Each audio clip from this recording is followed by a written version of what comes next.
ladies and gentlemen, brothers and sisters. Today is May 30th, 2010, and our updates first takes us to the United Nations News Service. We gather that the United Nations celebrated Africa Day and the founding of the Organization of African Unity, as it was first known.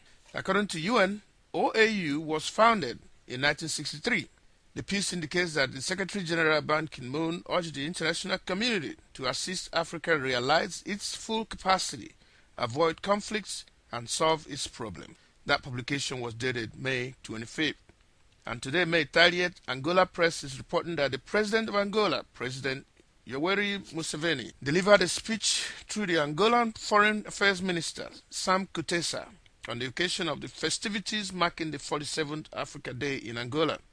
In that speech, President Museveni declared that African heads of government must commit to solving the problems that arise from armed conflicts, such which he pointed out as loss of livelihoods, wealth, destruction of infrastructure, lack of education for children, rape of women, and human flight. He concluded that African leaders must commit to resolving these problems themselves and stop all the conflicts. Now, as though Somali people were thinking on the same line as the president of Angola, the Washington Post ran a headline which read, "In Somalia's war, a new challenger is pushing back radical al-Shabaab militia." This story says that ordinary Somali people that are mostly moderates have resolved to fight the extremist group al-Shabaab militia, which is controlling most of the failed nation. The report reads that this new militia, known as Ahlu Sunnah wal Jamaa, is the one that is mounting the strongest challenge yet to al-Shabaab,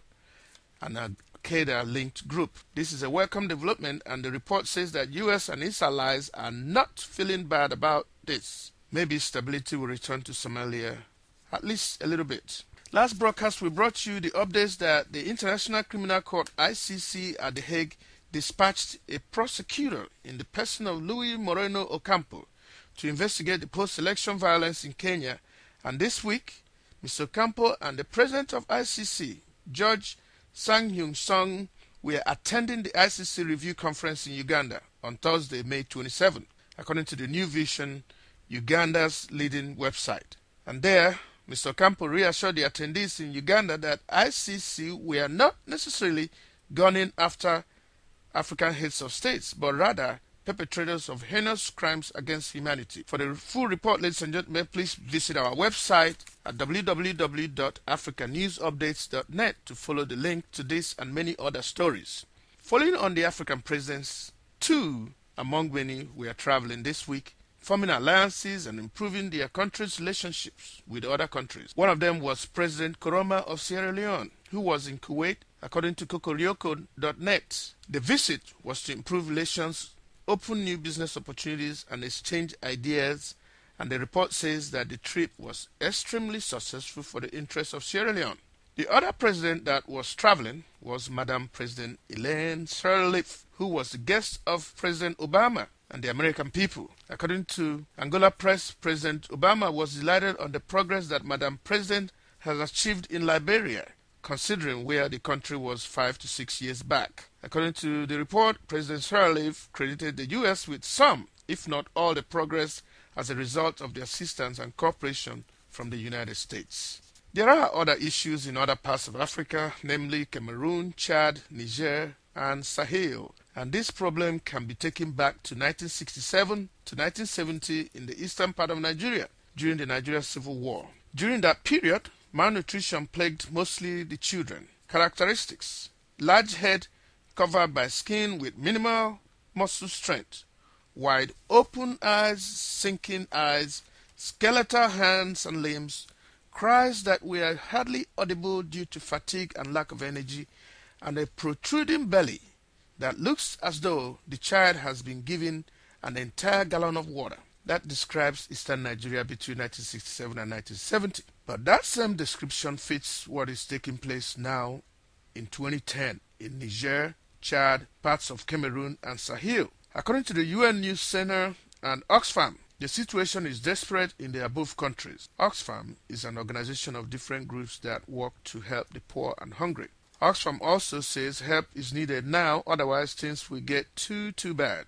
Moving right along, ladies and gentlemen, Yahoo News by way of the Associated Press is reporting that the UN has voted to withdraw up to 2,000 troops from the Congo in response to pressure from President Joseph Kabila. According to the same report, President Kabila is equally pushing for the UN to withdraw its 20,000 troops in the Congo before the election scheduled next year, 2011. We will keep you updated. Let's move over to Rwanda, where Yahoo News and Associated Press are also reporting that a U.S. attorney and a professor at a law school in Minnesota is under arrest in Rwanda.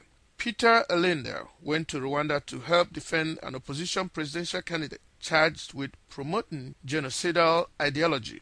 The lawyer's offense, according to the Yahoo report, is that Elenda has been making statements denying the 1994 genocide in Rwanda. That is the claim of the Rwandan police. Let us quickly update you on some business news. According to Namibia News, Zimbabwe has banned the export of diamonds pending the certification process by the Kimberley Process Certification, which ensures that the diamonds are not produced under illegal conditions and not for illegal purposes.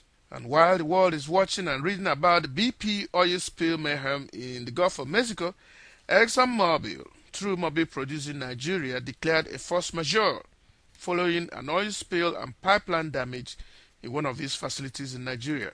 Shell Petroleum in Nigeria also, in the month of May, declared force majeure over their pending contracts relating to the supplies in Nigeria. Force majeure is a declaration that oil companies make when there is a drastic situation that is likely going to affect their ability to fulfill their contracts as to quantity of crude oil deliveries as well as schedule of such deliveries. Please check out IB Times link to get the full story. That's where we got that information. Shell information is on their website.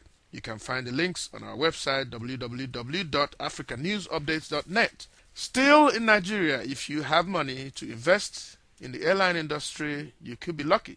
According to Guardian News, Nigeria, most of the airlines are struggling and heavily in debt. Moving over to Ghana, Barclays Bank is launching a microfinance partnership to help thousands of people improve their business situation. This news is from GhanaWeb.com. World Cup, World Cup, World Cup. First, This Day newspaper and through the U.S. State Department is reporting that the United States has issued a travel alert to its citizens traveling to South Africa for the World Cup to be careful. That alert bears May 25, 2010. Well, ladies and gentlemen, alert or no alert, there are things we know today through ESPN.com, and that is the schedule for the 6 African nations in the World Cup, which begins in 11 days. They are South Africa versus Mexico, will be June 11th. June 12th, Argentina will meet Nigeria. On the 13th, Algeria will slug it out with Slovenia, and same day, Serbia will lock horns with Ghana. The next day, June 14th, Cameroon will meet Japan, and on the 15th, Ivory Coast will play Portugal. All these games will be shown on ESPN, ESPN3.com, and mobile TV. Now, ladies and gentlemen, till we meet again, we say thanks for this opportunity. Goodbye.